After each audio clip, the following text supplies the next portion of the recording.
Panchayat doctor Rajesh ओझा और हमारे साथ हैं कांग्रेस एवं सोनिया गांधी के राइट हैंड हमारे परम प्रिय पाठक साहब। आज 9:30 बजे ज्योतिष पुंज वास्तु को लेकर के लाइव थे, परंतु नेटवर्क इशू होने के कारण से लाइव चल रहे थे, परंतु लाइव अचानक नेटवर्क आता और जाता रहा, जिसके कारण से हम अपने ज्योतिष बंधुओं के साथ जुड़े थे, परंतु अचानक नेटवर्क का कुछ इशू आने के कारण से हम लोग नहीं हो पाए। ज्योतिष पुंज परिवार और ज्योतिष और वास्तु का एक बड़ा ही सम्मिश्रण समय है। वास्तव में कहते किसको है? वास्तु कहते हैं जहां पर वह भूमि, वह सुंदर दिव्य स्थान जहां पर निवास बनने का एक प्रबल योग हो और उस भूखंड में आप रहें, आपका परिवार प्रसन्न चित्त आनंदित मंगल मूर्ति रहे, तो उससे सुंदर कोई वास्तु नहीं हो सकता है। इन्हीं सारे बिंदुओं को लेकर के आज परम प्रिय ज्योतिष पुंज के अध्यक्ष श्री अश्विनी गौतम जी के साथ और अपने ज्योतिष बंधुओं के साथ हम सब लोग आदान और प्रदान ज्योतिष का कर रहे थे और इस समय ट्रेन में होने के कारण से राजधानी में है और यात्रा में है। और अश्विनी जी को बहुत बहुत बधाई है और अपने ज्योतिष बंधुओं को बधाई है और साथ में हमारे पाठक साहब को भी और आप परिवार को बधाई है कि हम ज्योतिष और वास्तु दोनों को कैसे लेकर चलते हैं। प्रश्न रखा गया था कि वास्तु कितने गज में लागू होता है।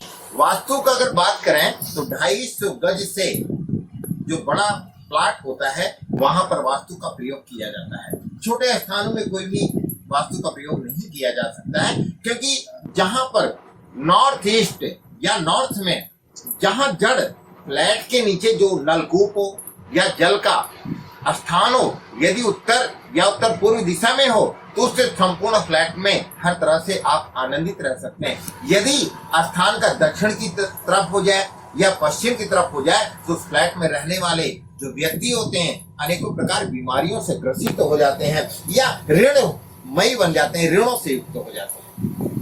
तो मेरा कहना है कि जो वास्तु है वो 250 गज से ऊपर का जो भूखंड होता है उसमें लागू होना चाहिए। दूसरा प्रश्न आया, क्या हम अपने घर में फेंग शुई का प्रयोग कर सकते हैं?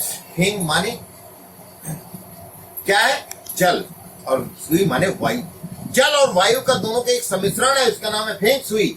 और कहते हैं कि जहां जल और वायु अर्थात जल चंद्रमा, जब आपके मन के विकार प्रसन्न, मन आपका उत्तम हो, मन आपका प्रसन्न चित्त हो और जल आपके संपूर्ण शरीर में 75% जल होता है और जल से आपका जीवन आनंदित होता है, तो ऐसे छोटे स्थानों पर यदि फेंग शुई रख दिया जाए तो आपका घर और अच्छा होता है। दूसरा प्रश्न आया कि शेरमुखी या गौमुखी, हमें निवास जो है गौमुखी में करने से हमारे घर में धन की वृद्धि, वंश की वृद्धि, आयु वृद्धि और अनेक प्रकार का मांगलिक कार्य होते हैं।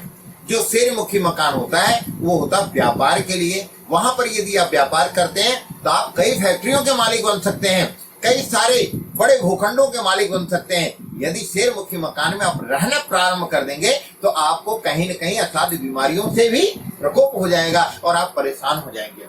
तीसरा प्रश्न था कि दक्षिण मुखी मकान में रहने से परिवार में अशांति आती है, अवश्य आती है, क्योंकि दक्षिण का मालिक है मंगल और दक्षिण का जो द्वार अगर बात करते हैं, वास्तव में दिशाओं का बहुत बड़ा अपना योग है।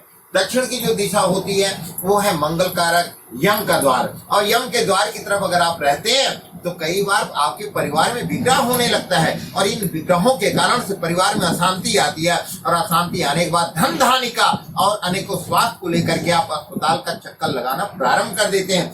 यदि आपका दक्षिण का मकान है तो आप चमेली का वृक्ष लगा सकते हैं, केले का वृक्ष लगा सकते हैं या खुशबूदार जो वृक्ष गमलों में लगा सकते हैं, या पंचमुखी हनुमान का यदि टाइल या कोई फोटो लगाते हैं तो आपके घर में शांति मिलेगी। इन सारे बिंदुओं पर आज ज्योतिष पुंज पर अनेकों प्रकार की बातें परम प्रिय अश्विनी गौतम जी के द्वारा प्रश्न रखा गया, इस पर चर्चा हुई और जिन बंधुओं से हम अभी बात नहीं कर पाए या वो हमसे प्रश्न नहीं कर पाए, आने वाले समय में पुनः ज्योतिष पुंज पर शीघ्र ही हम आप सबके समक्ष होंगे और आप अपने प्रश्न करेंगे और उसका आपको जवाब मिलेगा। तब तक के लिए जय माता दी, जय माता दी, जय माता।